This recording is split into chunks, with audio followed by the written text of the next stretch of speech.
hungry? It's my Threescoopes and welcome back to Milla's Talking VTubing Space. I did not think this situation would rise from its grave, where Miss Cat, a YouTuber who became very well known in the VTuber space after her most oopsie video by covering Taiga a second time. In the very first video that she made about him, she initially defended him, but because the majority of her audience were hentais, it goes without saying that she doubled down on the defense and said that, oh, she didn't really know about what his past was or who he was. You see what I mean? She looks up into VTubers, but she doesn't really dig deep enough to know much about them because she doesn't really care. I can understand wanting to grow your audience and grow as a content creator, but since she is practically a newstuber, at least that's how her YouTube channel transitioned to, at least be very invested and be very interested in what you're talking about. Otherwise, you're just risking pulling a huge oopsie doopsie, which did happen.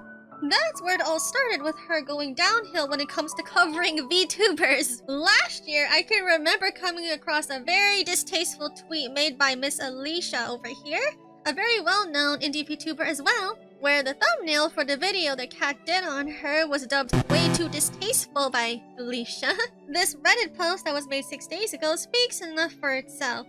And then it was through this Reddit post I learned that apparently she made a video on Doki Bird as well. Misinformation already being read? Oh boy. Here we go again. I looked up the video and I see this thumbnail entitled "Mismanagement of Doki Bird's PC auction led an artist on for a year." Anything going on with Doki Bird recently I completely missed. Wait a minute though, I'm scrolling down, I see a whole bunch of other YouTube channels have covered on Cat herself, talking about Doki. Even Alicia, the YouTuber who attacked Doki Bird, is finished. Now she's actually playing victim.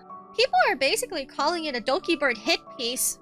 Oh, here's one by Rebsa's Desk. Cloud chasing YouTuber tried to cancel Doki Bird and it backfired horribly. Yeah, I definitely missed this video. Which, by the way, goes to show if you're going to be covering content creators, you should be pretty careful about the information you're handing out. I've said this before and I'll say it again. She really should just stick to covering art when it comes to stuff like this, because she's covered 3 big VTubers in a row, indie VTubers in a row, and look how it turned out. Ever heard of the 3 strikes and you're out? Well, number 1 was Taiga, number 2 was Alicia, and then number 3, Doki Bird strike. If you ask me, you're out. I know nothing about the whole Doki Bird situation, so I'm definitely not going to watch Cat's videos take on it. After that, I'll do a brief comparison to see how much of the information was incorrect. Hey, what's up, guys? Here. So today we're going to be talking about the fallout stemming from this controversial video uploaded by the YouTuber Cat Liente, or as she is now known as, Cat in Chat. Right, she changed her username. I noticed that. So she made this hit piece targeting the VTuber Doki Bird, which was a big mistake because she is one of the most respected and well-liked VTubers in the scene. She also has a reputation for going above and beyond to support artists, and in this hit piece, Cat Liente is essentially accusing Doki Bird of scamming her own audience, having this charity PC giveaway where she did not deliver on many different aspects of that. An auction? She got her information wrong on a donation auction? You know when people say that you will excel in what you do if you're passionate about it? Something tells me she's definitely not passionate when it comes to VTubers. For a VTuber as big and well known as Doki Bird, it shouldn't be too hard to find information if you dig deep enough to see what's what. Unless you're lazy and you don't want to dig too deep, thinking, oh, this shallow surface of information should be accurate and good enough. No, it never is. Well, as it turns out, there was a lot of lies in the video that have been debunked by Doki Bird herself. And as you can see, Cat bit off more than she could chew here because it's blowing up in her face. You can see the like-dislike ratio. It might be one thing if you're just a discussion channel where you're discussing certain topics that you want to talk about, and if you're not too sure about the information you have, you can inquire it from your audience. But if you're a journalist and you cover news like Cat's channel here, you might want to be a bit more thorough. Otherwise, it might blow you back in the face faster than you could say chaos control. 13k dislikes compared to 3.3k likes. You know, something tells me those 13k dislikes are not even a part of her normal audience. They're definitely from other VTubers and fans from the VTuber space who are outraged on Doki Bird's behalf. I think we all know and learned from Taiga's example that if you were to spread misinformation, it could spread like freaking wildfire. Last time, she didn't really take up people's advice on a follow-up video to at least inform the people who don't really pay attention to what goes on in the VTuber space to correct her misinformation, because she clearly did not know what the heck was going on. usually the case here. A lot of people tend to think that making a Twitter post or even pinpointing a comment in the comments section to show people that they got their information wrong.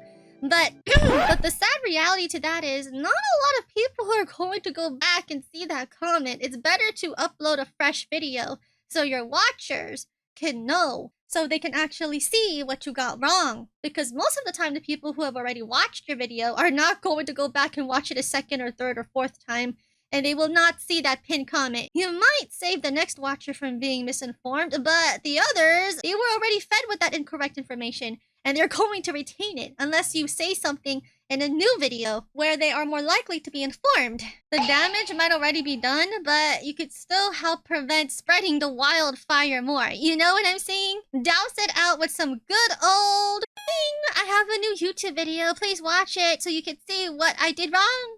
It's really, really bad. But let's get back to the content here.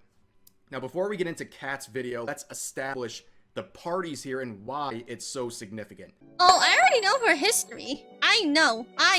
Rev says Des was just about to dive back into Selen Tatsuki's history, aka Doki Bird's former Nijisanji persona during her time in the English branch of the VTuber company.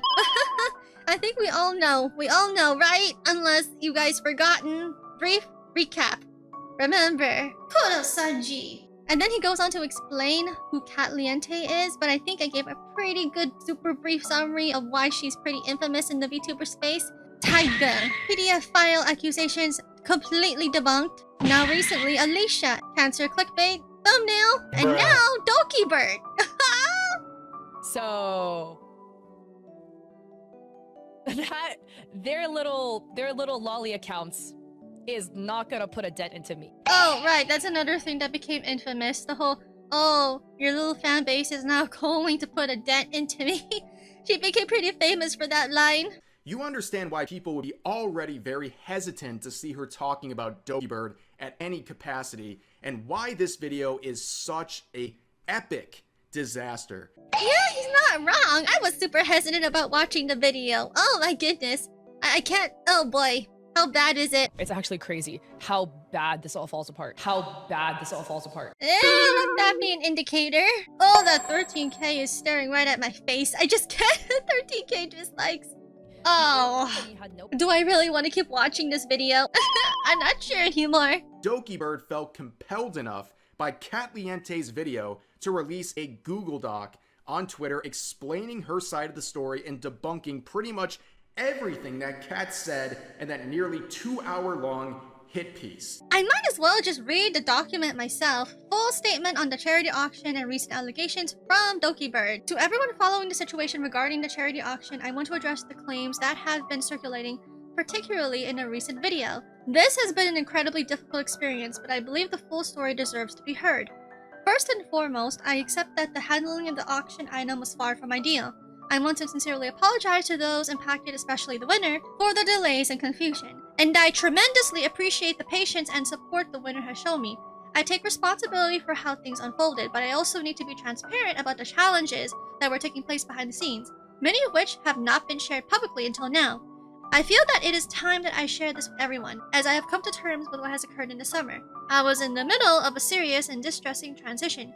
My previous management team had taken full control of my brand, and I was actively working with lawyers and police to reclaim ownership of Doki Bird. That's insane! How can your own management team try to steal what's rightfully yours? Like, she's the one who came up with Doki Bird, not them, right? During this time, I was also forced to move out of my home under police supervision. A situation so severe, it required formal reports and the help of personal friends and staff. It was during this incredibly turbulent time that the charity item fell into the hands of my team, while I was trying to survive and restart my life from the ground up. I won't go into too much detail, but this screenshot is a snapshot of how bad it was. And here's the screenshot. So to be fair, my team and I were under a lot of pressure. We still came out of this and had to immediately start to pick up the pieces of the business. And during this time, there was no attempt from the other side to follow up or reach out after the initial silence. My staff wasn't sure how to proceed, and I, truthfully, was overwhelmed and unable to manage the situation while trying to re-establish basic stability in my personal and professional life. Okay, she clearly had a lot going on. Obviously, there was a lot of miscommunication involved as well. I don't have to read the whole entire thing to get the gist of what's going on. If you ask me, she had a lot more important things going on in the background, much more important things to focus on than a charity auction. If she doesn't even own her own brand, what's the point? How is she going to function properly as a business? It's not hers anymore at that point. As I mentioned, I'm only learning about this recently, so I wouldn't personally know if she had mentioned any of these little details in her charity auction during these live streams. If you ask me, maybe Kat should have approached and talked to Doki Bird. You know what I mean? Message her, ask her these questions if she's going to be a journalist channel, if that makes any sense. She's covering news, so for a journalist, I would expect them to at least approach the source so you can get your details accurate. But most of the time, that doesn't seem to be an occurrence for, quote-unquote journalists. Honestly, if she's not going to stop covering about VTubers, and let's be brutally honest, I don't think she ever will, she's much better off being a discussion channel like me instead of being a news channel cover. At least then people will know not to look for her for 100% accurate information. Because if you don't take your time or wait... But understand, like I said earlier, Kat puts all of the blame on Doki Bird. She says, your actions of your manager are attributable to you. You know, I said I would do a comparison of what she got wrong and if she even got anything right. I think it's safe to say that she didn't get any of the information right, so never mind. To think her face would pop back up in the VTuber space because she had to cover Alicia and Doki Bird. She really needs to just stop. Oh yeah, here's the tweet I was talking about that I came across on my timeline. It happened around November of last year. Yeah, that was definitely the tweet. Anyway, this is where I'm ending the video. Remember, don't go out of your way to harass anybody being talked about in this video. Let me know what your own thoughts are in the comment section down below. Feel free to like and subscribe if you haven't already. This is my Threescoopes, and I'll be seeing you guys in the next video. Licky licky. Bye bye!